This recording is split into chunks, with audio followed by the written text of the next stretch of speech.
റളിയല്ലാഹു തആല അൻഹു അവിടുന്ന് പറഞ്ഞു യാ റസൂലല്ലാഹ്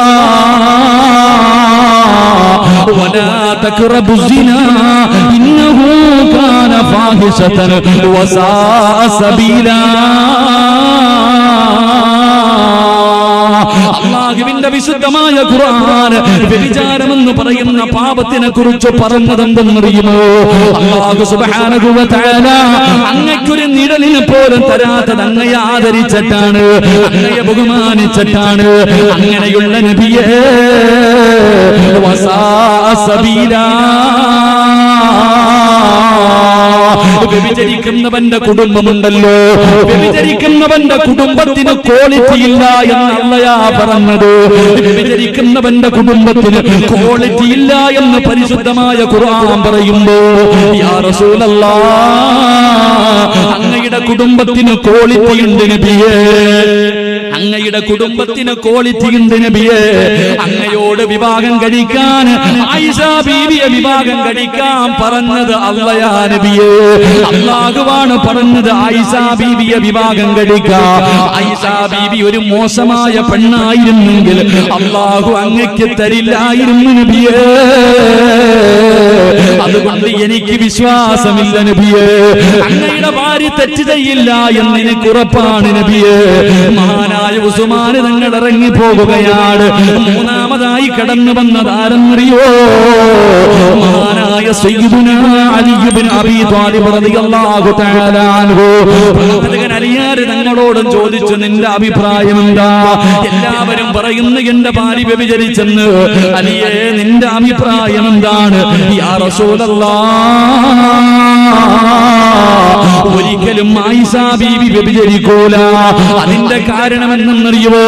ഒരിക്കൽ അല്ലാഹുവിന്റെ പ്രവാചകൻ ഇശാ നമസ്കരിക്കാൻ വേണ്ടി കേറുമ്പോ അല്ലാഹുവിന്റെ പ്രവാചകൻ തന്റെ ചെരുപ്പൂരി മാറ്റിയിടുകയാണ്. ലോകത്തിന്റെ നേതാവ് തന്റെ ചെരുപ്പൂരിയിട്ട് മാറ്റിയിടുകയാ. അല്ലാഹുവേ, നമസ്കാരം കഴിഞ്ഞപ്പോ അലിയാർ തങ്ങൾ ചോദിച്ചു, യാ റസൂലല്ലാഹ്, അങ്ങെന്തിനാ ചെരുപ്പൂരി മാറ്റിയിട്ടത്? അല്ലാഹുവിന്റെ റസൂല് പറഞ്ഞു, അലിയേ, കൈകെട്ടാ സമയമായപ്പോ ജിബ്രീൽ ഇറങ്ങി വന്നിട്ട് പറഞ്ഞു, യാ റസൂലല്ലാഹ്, അങ്ങ് ധരിച്ചിരിക്കുന്ന ചെരുപ്പിന്റെ അടിയിലെ നജിസിരിപ്പുണ്ട് നബിയേ, അതുകൊണ്ട് ഊരിയിടാ. ജിബ്രീൽ വന്ന് പറഞ്ഞു കൊടുക്കുമ്പോ റസൂലുള്ളാഹിന്റെ കാലിൽ കിടക്കുന്ന ചെരുപ്പിന്റെ അടിയിൽ പോലും ഒരു നജിസ് പറ്റിയപ്പോ അല്ലാഹു വന്നിട്ട് അത് ഊരി മാറ്റാൻ പറഞ്ഞെങ്കിൽ യാ റസൂലല്ലാഹ്, അങ്ങ് വല്ലാത്ത പരിശുദ്ധനാ, അങ്ങ് ഏറ്റവും വലിയ മഹത്വമുള്ളവനാ. അതുകൊണ്ട് വഴിപിടച്ച ഒരു പെണ്ണിനെ അല്ലാഹു അങ്ങയ്ക്ക് ഭാര്യയാക്കി തരൂല. അതുകൊണ്ട് നബിയേ, ആര് പറഞ്ഞാലും ഞാൻ വിശ്വസിക്കില്ല.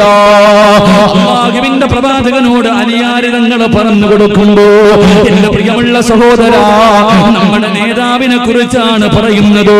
നമ്മുടെ നേതാവിന് നിഴലില്ലായിരുന്നു, നമ്മുടെ നേതാവിന്റെ ശരീരത്ത് ഒരു ഈച്ച വന്നിരിക്കാറില്ലായിരുന്നു. പ്രവാചകന്റെ ശരീരത്തില് ചെരുപ്പിന്റെ അടിയിൽ പറ്റിയ നജിസിനെ കുറിച്ച് പോലും മലക്കുകൾ വന്നിട്ട് പറഞ്ഞു കൊടുക്കുമായിരുന്നു. എന്റെ പ്രിയമുള്ള സഹോദരാ, മഹാനായ നബി മുഹമ്മദ് മുസ്തഫ സല്ലല്ലാഹു അലൈഹി വസല്ലമ തങ്ങള് ഒരിക്കൽ ഉമ്മു സുലൈം റളിയല്ലാഹു തആല അൻഹയുടെ വീടിന്റെ അകത്തേക്ക് പ്രവാചകൻ അതാ ക്ഷീണിച്ചുകൊണ്ട് കടന്നു വരികയാ.